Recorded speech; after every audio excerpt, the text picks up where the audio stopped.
Perkenalkan, nama saya Cristiano PS. Nama saya Jenny Kiren. Nama saya Joseph Lita. Nama saya Nidhi. Dan teman kami Ulan yang tidak bisa hadir.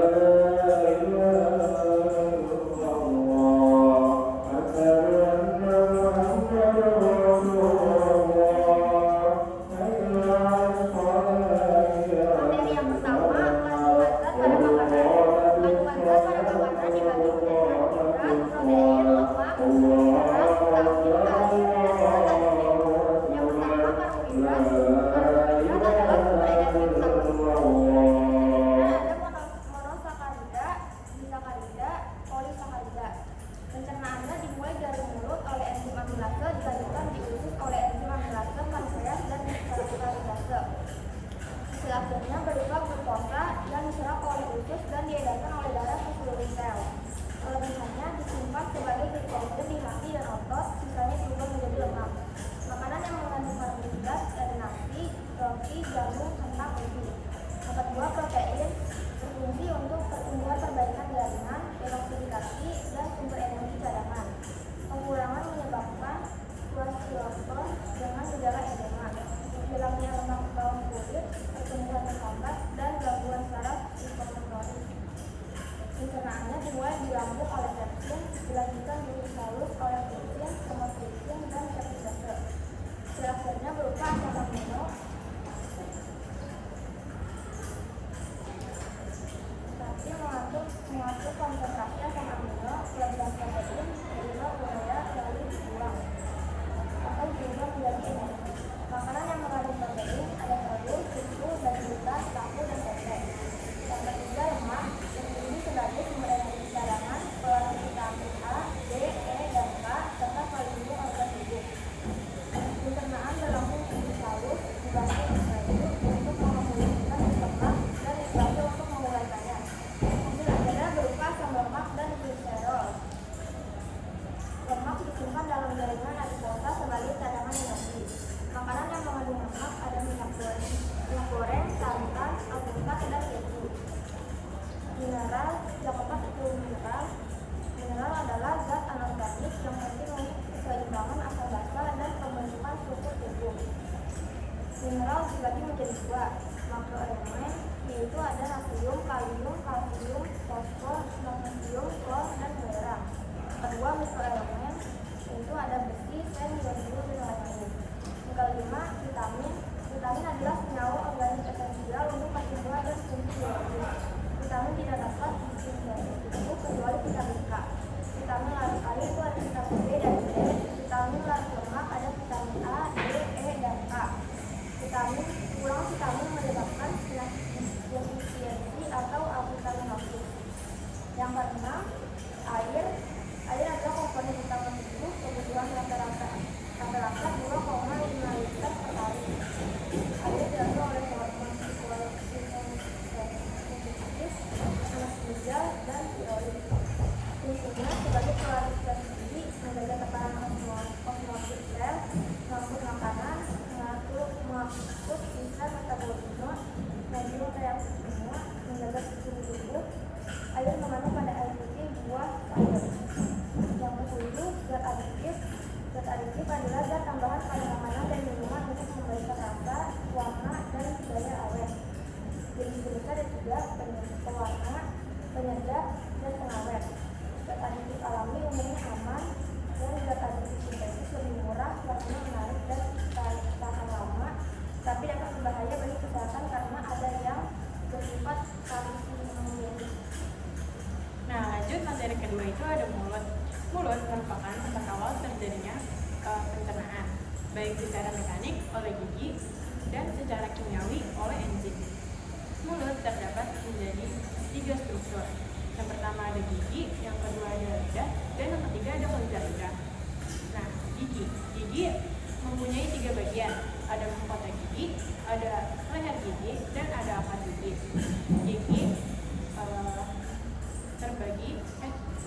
Gigi berasal dari dua jaringan embrional. Yang pertama ada eksoderm dan mesoderm. Lanjut ke lapisan gigi. Lapisan gigi ada 4. Yang pertama, email. Email adalah lapisan terkeras yang meliputi permukaan gigi. Lalu ada dentin, itu terdapat di dalam email. Lalu yang ketiga ada cementum, adalah lapisan terluar akar gigi. Dan yang terakhir ada pulpa. Rongga gigi banyak mengandung enzim, saraf-saraf, dan pembuluh darah. Nah, lalu jenis-jenis gigi ada 4. Ada gigi seri, fungsinya untuk memotong makanan. Ada gigi taring, fungsinya untuk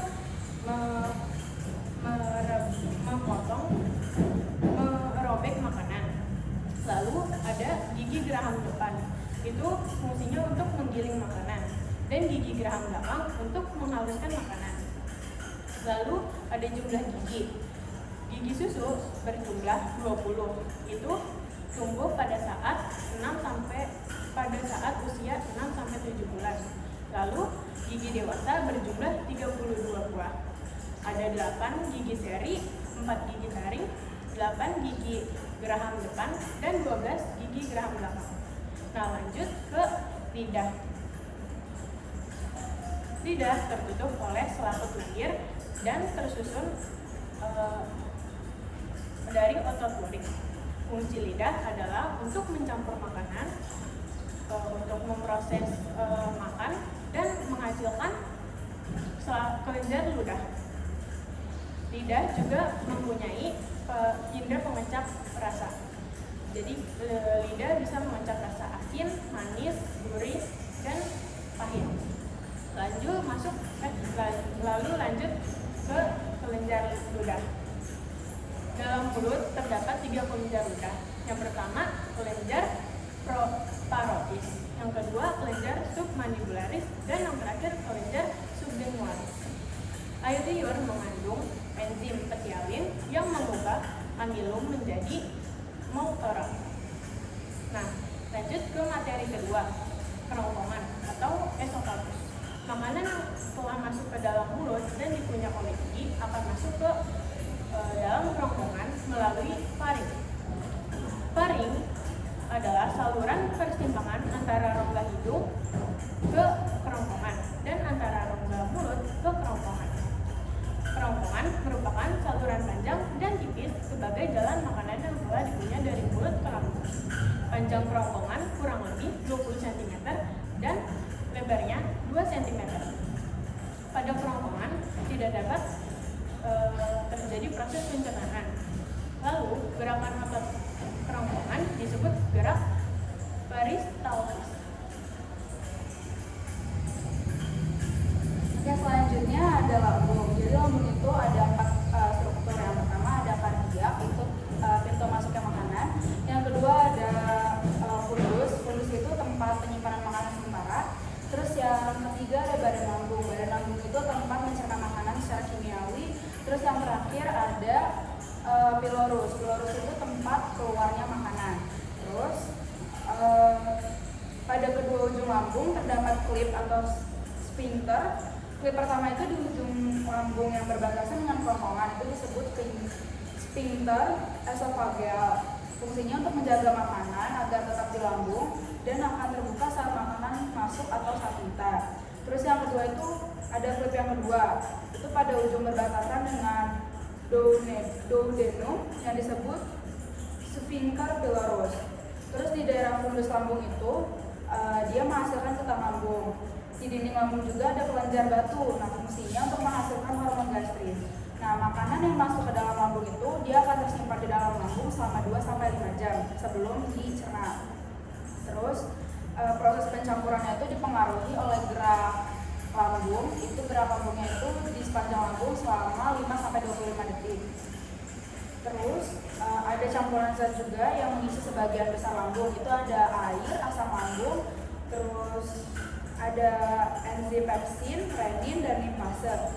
Asam lambung itu fungsinya mematikan bakteri dalam makanan, mengubah sifat protein, dan mengaktifkan pepsin. Pepsin itu fungsinya ada enzim yang dapat menghidrolisis molekul protein menjadi molekul peptida. Renin itu fungsinya enzim yang dapat mengubah kaseinogen menjadi kasein. Terus makanan yang dicerna oleh otot lambung dan enzim sehingga makanan menjadi lembut seperti bubur itu disebut kim atau chim. Kemudian ada jaring-jaring lambung.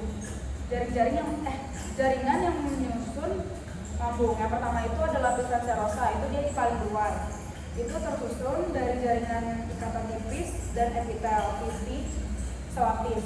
Fungsinya untuk melapis lambung agar licin dan tidak bergesekan dengan organ lain. Terus yang kedua itu adalah lapisan otot. Itu tersusun dari jaringan otot polos yang bekerja secara nggak sadar. Fungsinya menghasilkan gerak peristaltik dan mengaduk makanan.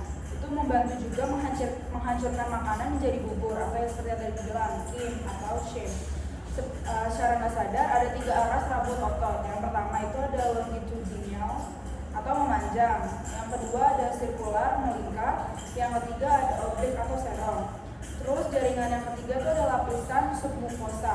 Itu tersusun dari jaringan longgar yang mengandung pembuluh darah, pembuluh limfa, serabut saraf. Fungsinya menyongkong lapisan mukosa, menyalurkan nutrisi dan oksigen dan jaringan lambung ke sistem lambung. Terus yang keempat adalah lapisan mukosa, itu lapisan yang paling dalam. Itu ada fungsinya bagian yang langsung bersentuhan dengan lambung, seisi lambung. Itu lapisan mukosa itu terdiri atas epitel silindris, HCl, pepsinogen, renin, limfase, mukus, dan hormon gastrin. Ini fungsinya untuk mencerna, tempat mencerna makanan secara kimiawi dan melindungi lambung dari kerusakan akibat asam. Oke, selanjutnya ke usus besar. Nah, setelah dia sisa makanan diproses di usus halus, dia sisa makanan tersebut akan dipindahin ke tekum. Tekum itu tempatnya dia sisa makanan yang di usus halus. Nah, seluruh tekum itu ada bisa disebut intunya itu disebut ileosekum. Setelah dari sekum, jadi sisa makanan itu akan dipindahkan ke kolon naik. Nah, di kolon naik itu akan diproses untuk menyerap air dan garam mineral. Setelah itu bakal dipindahin ke kolon datar. Nah, di kolon datar ini akan diserap lagi sampai di kolon telur. Tapi di kolon datar ini akan jadi sisa makanan ini akan dibuat dan dibentuk menjadi feses. Nah, di kolon naik datar dan telur ini, jika feses tersebut kurang air maka ditambahin air. Jadi feses ini kalau akan dibentuk gak terlalu kering sama gak terlalu encer. Nah, di kolon ini ada tambahan ubaidita. Ubaidita itu disebut appendix. Nah, appendix ini kalau dihilangkan pada orang itu gak akan mengganggu sistem pencernaan manusia, soalnya sampai saat ini belum tahu fungsinya apa nih. Nah, setelah di kolon perut itu akan dipindahkan ke rektum. Nah, rektum itu tempat sementara menampungnya feses. Nah, setelah di rektum akan dipindahin lagi ke anus. Nah, proses ini disebut defekasi.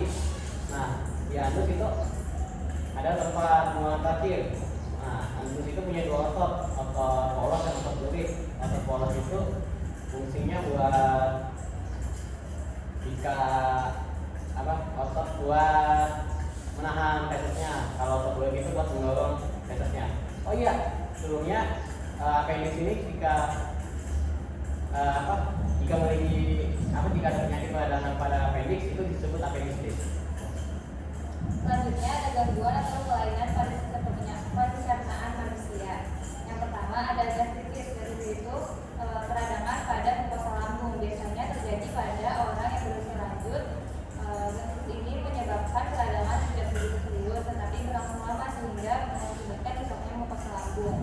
Gastritis ini bisa menjadi berat dan akut, tetapi di kebanyakan kasus dia nggak diketahui penyebabnya. Terus sekarang ilmuwan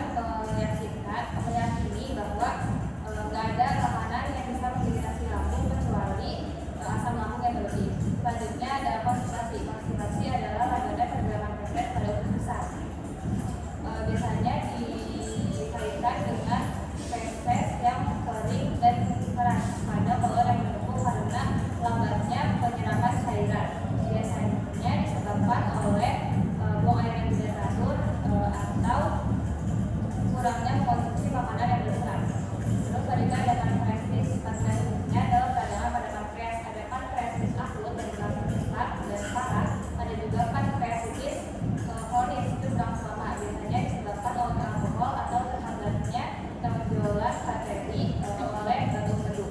Selanjutnya ada diare. Diare terjadi akibat pergerakan yang sangat cepat dari materi keringat sepanjang usus besar. Biasanya luasnya terjadi di usus besar atau pada ileum. Diare ini diakibatkan oleh bakteri kolera dan terkadang oleh bakteri bacillus. Terakhir ada flatus. Flatus adalah masuknya gas dalam sistem pencernaan manusia. Flatus itu adalah gas udara, gas hasil bakteri, gas hasil diskusi darah yang masuk ke sistem pencernaan. Ada gas oksigen dan hidrogen itu biasanya tidak ditemukan di lambung, biasanya keluar dengan cara sendawa. Ada juga gas karbon dioksida, metana, dan hidrogen biasanya ada di daerah susah yang dihasilkan oleh bakteri. Oke, selanjutnya kesimpulan. Kesimpulan dari kami adalah kita harus merawat sistem pencernaan